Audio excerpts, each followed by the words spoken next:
Hello everyone, I'm Matthew, the Garden Center Manager here at Earthworks, and today I am very excited because yesterday afternoon we got a giant shipment of Amaryllis bulbs and a couple varieties of the narcissus, otherwise known as paperwhites. So right behind me I have a really awesome display, and we'll go around here and show you all the different varieties here in a few minutes, but we have a huge selection of Amaryllis right now. So I'm going to show you how to plant an Amaryllis in a pot, and I'm going to also show you how to plant the paperwhites or the narcissus in pots as well. So we have a white narcissus and a yellow narcissus, and today I'm going to be planting an Amaryllis. This is the Picotee variety, which is a beautiful white with a red edge around the flower petals. This is a very dramatic Amaryllis.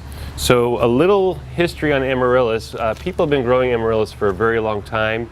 They do exceptionally well here in Northeast Florida. They are one of the few flower bulbs that are actually a tropical flower bulb. So they start at zone 9 where we are here and go down into the tropics. So unless we have very, very unusual sub-freezing, well down into lower 20s, into the teens, these bulbs are perfect for our zone. They are all over town here. People have been growing them for a very long time. So it is a great flower bulb. So if you have lived in the north and are used to planting flower bulbs or growing flower bulbs outdoors or in containers, indoors or outdoors, this is a flower bulb that is suitable for Northeast Florida. One of the few. Now there are a few other varieties, and we can talk about those another time, but the Amaryllis, very dramatic, very large, showy flowers, and they add a lot of drama to your garden or in your containers. Very simple to grow.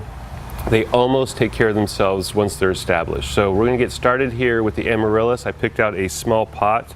So this would be a suitable pot for about a year or two of growing an Amaryllis. So I just picked a small pot, and I'm going to fill it up with potting soil. So the first thing that I'm going to talk about is the potting soil. So potting soil is crucial. Don't try and use fill dirt or black cow or something like that. Always use premium potting soil. And per usual, here at Earthworks we use the Fox Farm brand potting soil. Today I'm using the Ocean Forest, which is a really nice lightweight mix. I'm going to fill up this pot quickly. Cheers. So what I'm going to do with the Amaryllis bulb is I'm going to expose, it's important to expose the top third to half of the bulb above the ground, above the soil line, excuse me. Not in the ground. I'll give you planting instructions for the ground in a minute, but for the pot, we want the bulb itself, half of it, just about half of it. So this is the neck. The shoulders are where it begins to flare out here. We want the shoulders to be exposed, so just about the halfway point. All of this above is going to be exposed above the soil line, and that's going to speed up the flowering. So I'm going to have to get the soil just the right height so I can have the top of the bulb exposed.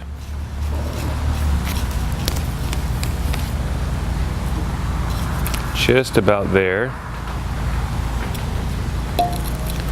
Pull out the sticker. All right. Maybe just a little bit more.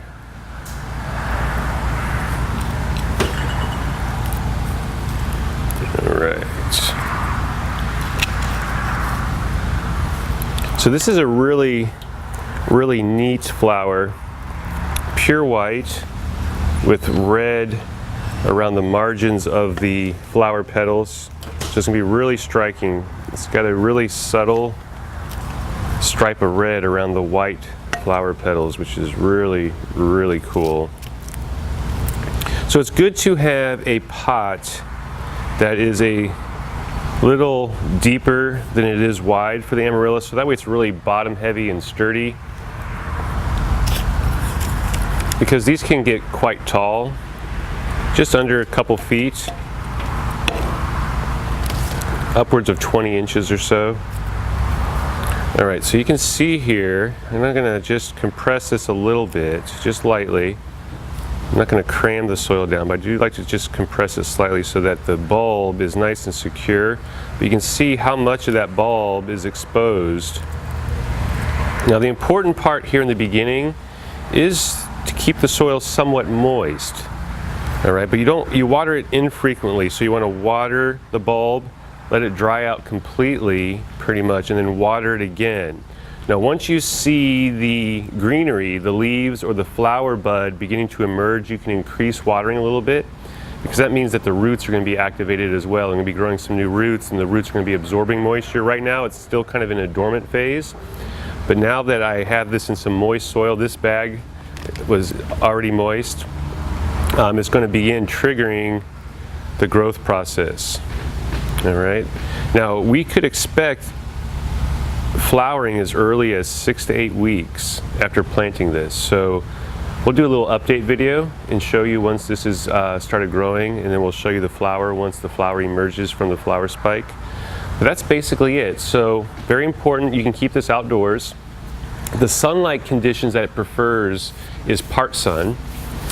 It can be in full sun, but prefers part sun, not shade. It can grow in the shade, but won't flower as nicely or as robustly in the shade. So definitely give it at least partial sun. So here in Northeast Florida, that's about 2 to 3, maybe 4 hours of some fairly direct sun. Morning sun would be ideal. Afternoon sun would be okay. It's just that it prefers filtered light if it's getting a lot of that in the afternoon. But if we're growing these in the fall and in the winter here in Northeast Florida, the sun is not as intense. So if it's in a container, this can technically be out in pretty much full sun all day in the fall and winter months. Once the temperatures are down into the 70s like it is now, luckily we have dropped temperatures here recently, and we are in the mid to low 70s with some nighttime temperatures dipping down into the 50s, which is really nice. So the planting, very easy, it takes a couple minutes. Now I'm going to go ahead onto the paperwhite. So I found a really cool container. It's like a faux log or a rock, kind of has some nice texture to it. It does have a nice drainage hole in the bottom. So I am going to do the paperwhites in here. So you can see the paperwhites are much smaller. You can see already how the bulbs are making offsets here. So over time, what's nice about the bulbs is they make more of themselves, like little plant factories. And so over time you'll need to divide them, but it takes a few seasons before that needs to happen. But what's cool is then you can divide them and spread them around the garden or give them as gifts to friends. But these ones are already spiking their growth. So these are gonna be blooming in no time. So I'm gonna get some soil in this little pot here. Now with the paperwhites, I'm going to bury these a little bit deeper, because if you've ever grown paperwhites or have purchased paperwhites, you know they get really long skinny stems for the flowers that don't really support themselves very well. They can get really long and leggy. So I'm going to bury them just a little extra deep. So I'm just going to put a shallow bit of soil. I'm going to bury these underneath the soil, believe it or not. And the reason being is that if I bury them underneath the soil, that the soil itself will give the bottoms of the growth a little bit of support. So I'm burying these a little low and a little deep, just to give them as much support from the soil as possible. So these are going to be submerged pretty much underneath the soil. Now there's a lot of different methods to helping support the stems of the paperwhites. Burying them deep is good. Putting gravel in the pot and bury them in a really long, tall pot is really nice as well. So that way you can get them a little extra deep. So as the stems grow through the soil, the soil will support the stems a little bit better. All right, so those are buried a little deep. You can still see the nubs are just poking above the soil there. But we don't plant them like the Amaryllis where the bulb is exposed. Completely different way of planting. So we got that one done. That took like 2 minutes. I got this fun little pot here. So I have some yellow narcissus that are going to be going in this one. I thought it'd be kind of fun in the bird pot. It's got a nice drainage hole in the bottom as well. We'll put a little thin layer of soil in the bottom. I'm going to plant these a little deep as well. So the yellow, and we'll show you a photo of the yellows, they're really striking. Really nice bright yellow color. I'm going to put as many of them in here as possible. I think I'll be able to fit, I'll be able to fit 3 of them. So that way when they start blooming, we'll have a really nice showy display of flowers. And I'm going to kind of point the tips of these together so they're kind of clustered in the middle. So we'll have a nice tight spray of flowers in the center coming out of the bird here.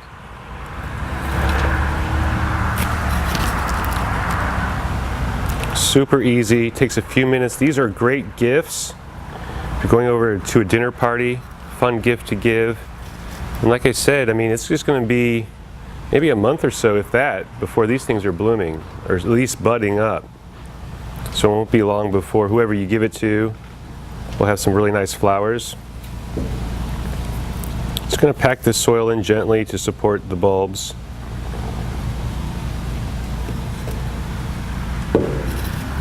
And this soil too, let me talk a little bit about the Fox Farm soil. The Fox Farm soil is natural and organic, has a lot of living microorganisms in here, so these bulbs are going to come in contact with living organisms, the beneficial bacterium, and also the beneficial fungus, the mycorrhizae, which is going to really jumpstart these bulbs. So I wouldn't be surprised if we get faster than average results with how quickly these things take off. So again, I'm just leaving the buds just barely above the soil here, just so they're poking out the top, and then we're done. So I'm going to keep these evenly moist, and actually this one, because we have the growth, I can start watering this one more often because we already got new growth coming up. And there were some roots on the bottom of this that were active, that were ready to receive moisture and not in a dormant state. All right, and that's it.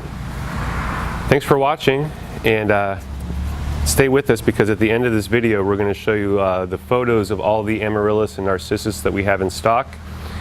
Subscribe to our YouTube channel at Earthworks Jax, share, comment, and we'll keep you posted on all the updates as these begin to flower. Until next time.